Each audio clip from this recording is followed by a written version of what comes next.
Hi, this is my 2025 year in review of what I knit. I've got some garments and some accessories, and I also did a lot of gift knitting that I'm not going to be talking about. This is just what I knit this year. So 2025 was my first year really seriously knitting. I got into knitting back in 2024. However, I kind of stopped after I got pregnant with my daughter for some reason. The sensory experience of knitting was just too much while I was pregnant. And so I took a pause, and then in summer of 2025, I picked up my yarn and needles again. My love of knitting kind of got vamped early or late spring, early summer, as I went to my local yarn shop again for the first time in a year, and then I went to the Puget Sound local knitting tour, and so some of the yarn I got from that is in these garments, which is really fun. And you get to see just my evolution as a knitter this year, and I hope to continue to expand my skill set in the next year. So let's get started. My first garment here was my first thing knitted back. I try to put these in chronological order as much as I could. And so this garment here is the Streamlined Tank by Alexandra Tavel, also known as Two of Wands. And I knit this in KC cotton before Joann's went out of business. And this is a garment that's knit flat in panels. So you knit the front and the back exactly the same, then you sew them up together. And I can tell that this was my first garment back. I'm rowing out really bad. I don't know if you can tell in this lighting on both panels. My seams, where I seam the straps together, are kind of,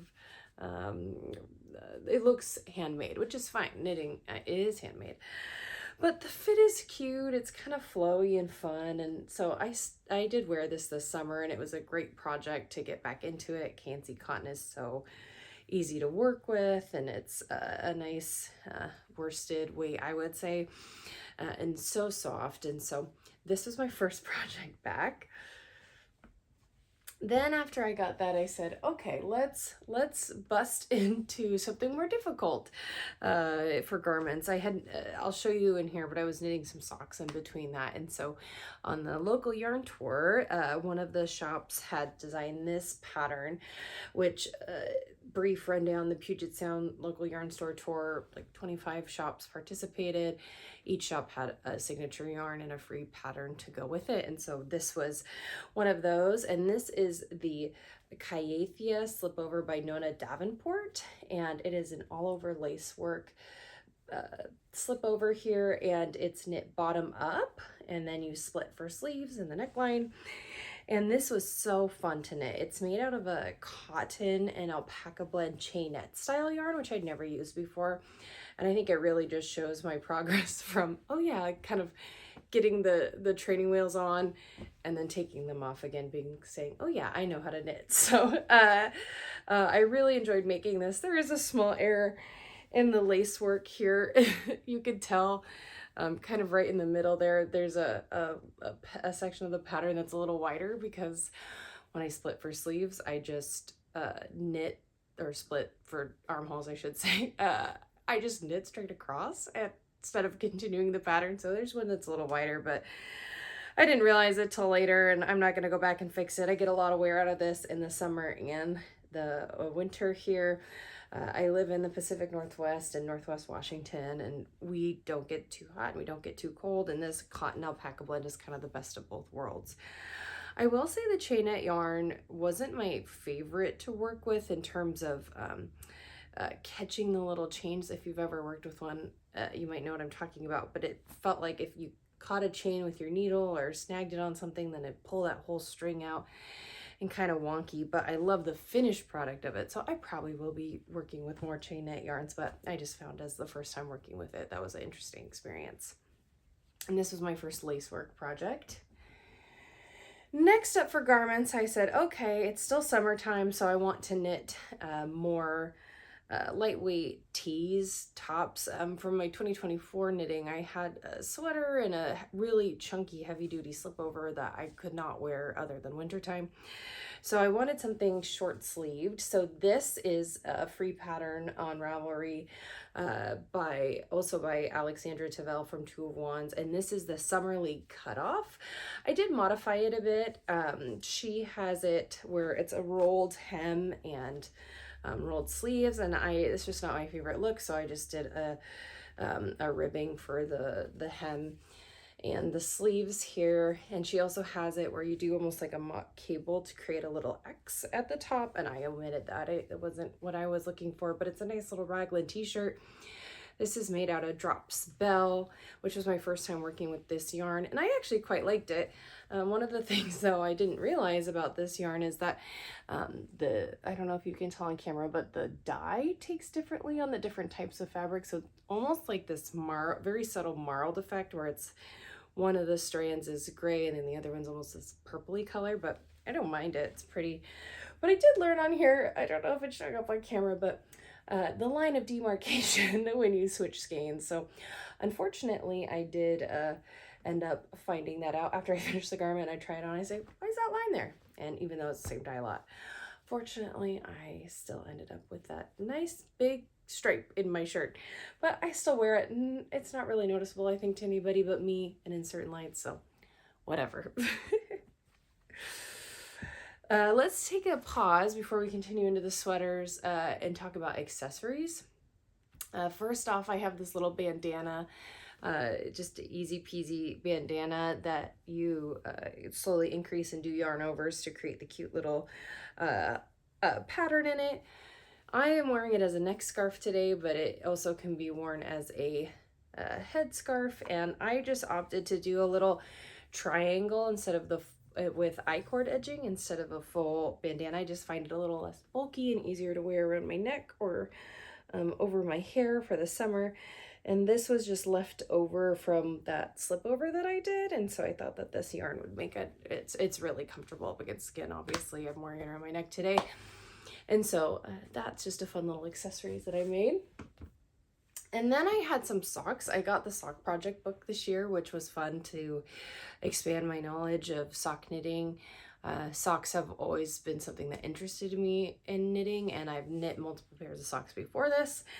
And so then this year I knit this nice pair of ribbed, essentially vanilla socks otherwise, with these cute little tops and bottoms. My husband and I went for our anniversary to Whidbey Island in 2024, and we went to a local yarn shop there, and we each picked out a skein of yarn for color. So I picked out this beautiful green and my husband picked out this orange, and I knit a socks out of this. So these are mine, and the cool thing about this yarn is that on that anniversary trip, I didn't know I was pregnant, and my husband and I have been trying for so long, and I was scheduled for surgery, really long story, and so it wasn't even on my radar that I was actually pregnant. And so it was really cool to be able to knit these up this year and just reminisce on that trip and think about, oh my gosh, like my sweet daughter was with us and I didn't even know it. So this was my first pair of socks I knit this year.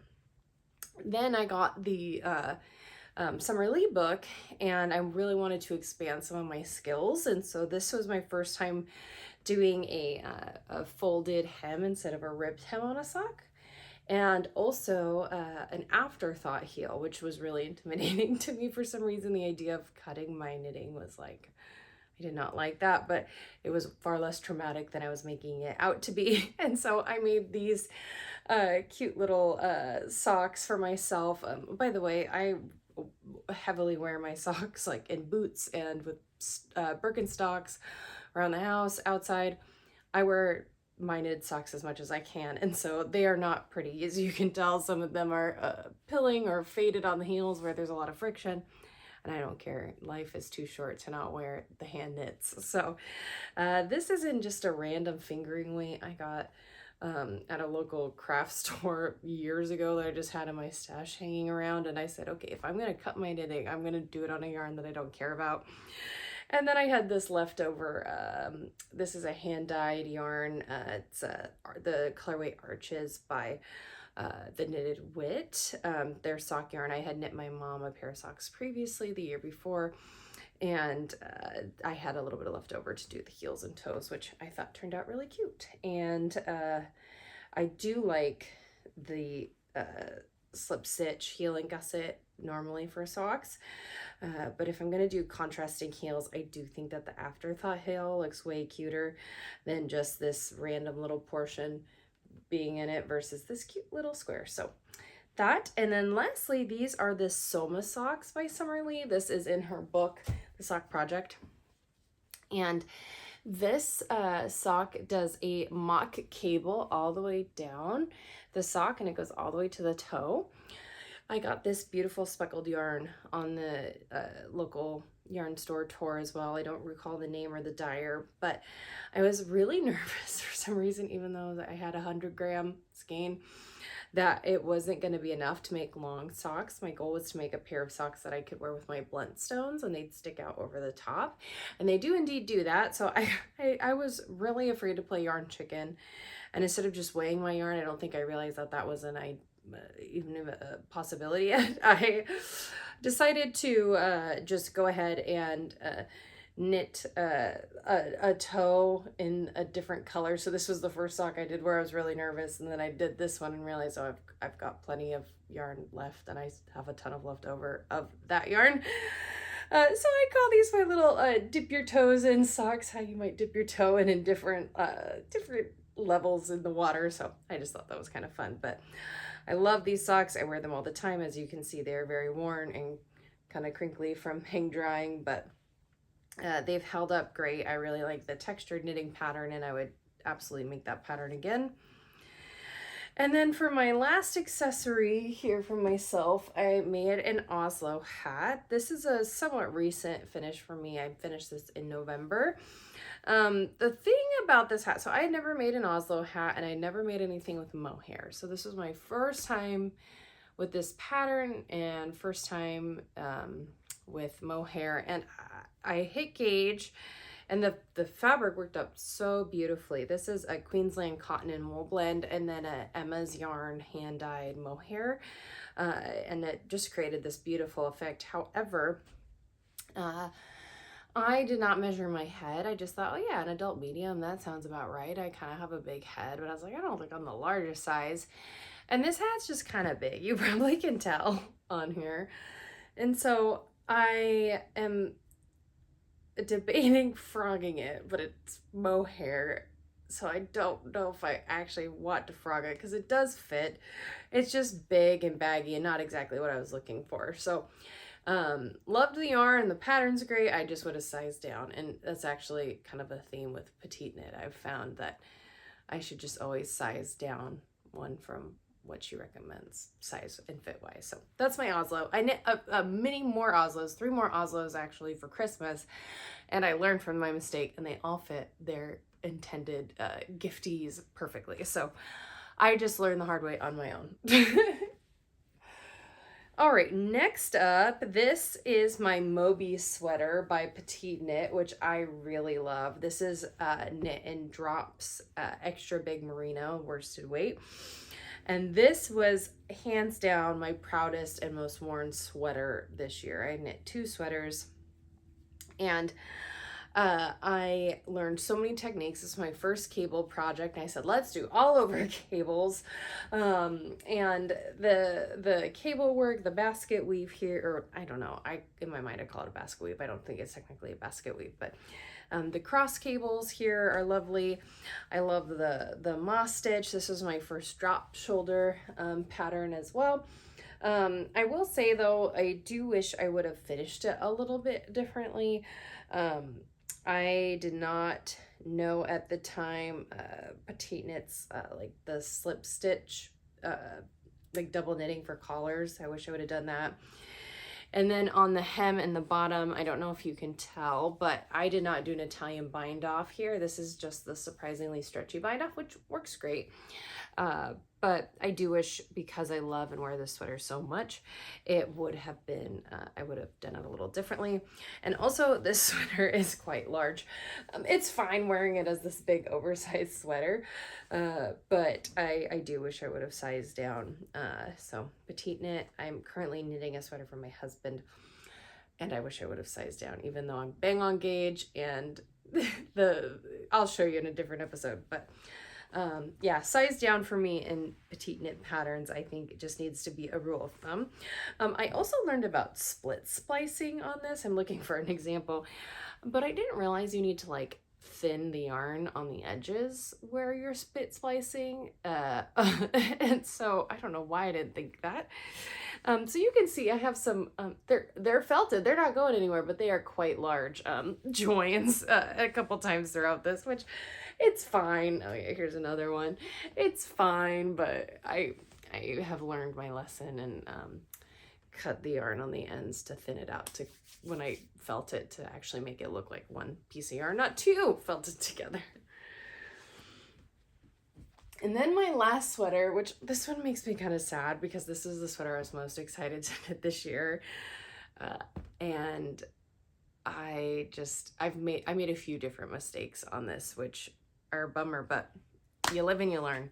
It's just yarn. So this is my halibut sweater by Caitlin Hunter. And this sweater here, I was so excited to knit. I actually bought the yarn on the local yarn store and tour. And this is Cascade 220 Superwash worsted weight. So first off, I bought the wrong weight of yarn. It's supposed to be DK. So I had to size down. So I know that that already affected my knitting and how the pattern was going to turn out. But I realized it too late. I knitted this this last November and December. I finished it. And so I bought this yarn in the spring when I was still kind of getting my bearings again with knitting. So you live and you learn. And the collar is just way too wide on this. I could add some elastic or even rip the collar out and reknit it, which who knows, I might. But my biggest problem, which I don't think that this is really fixable, other than ripping out this whole sweater, is I somehow cannot count and my short rows are in the wrong spot. So you can really see over here on this side how this is where the short rows are, and it's over one of my shoulders, so it just fits wonky. And it's a round yoke, which I can already tell just the way I'm built. I have really broad shoulders. I think raglan style sweater constructions are my favorite. I think they fit my shoulders really nicely and the seam is really flattering. And so this round yoke with the German short rows, or excuse me, the short rows, I try to do the Japanese short rows method where you put a stitch marker on and then you pull up the loop. I wouldn't do that again. I think I'm a German short row girl for my short row method. But that has just been such a bummer. I also, like, you can see these huge holes from when I did I just didn't do the short rows right either. It's just, I just wouldn't do them again. But I loved the pattern on this. I live in the Pacific Northwest where fishing is a huge part of our culture here, and I love the colors I chose, and I do like the yarn. The you know, it does pill a bit, but I personally don't mind that. I'm wearing these. I'm making them to be worn. So that was my halibut sweater. So all in all, a great year learning on knitting. Like I said, I knit mini gift knits this year, actually. I would say over half of my knitting was gift knitting, which I don't have anymore. For example, the Kayetha or Saithia, I don't know how to say it, slip over here. I knit a whole one for my mom in this drops bell color. And it turned out so lovely. And so I was actually able to knit quite a bit for other people too, which was really fun. So that's my knitting in 2025. I'm really excited for 2026. It's going to be a little bit more method to the madness, buying the right yarn for the right projects, and also paying attention to things like counting when I do my short rows to make sure they're not over my shoulder and they're in the places they're supposed to be. So I look forward to sharing more in the upcoming year, and I hope you have a happy new year. All right, see you guys.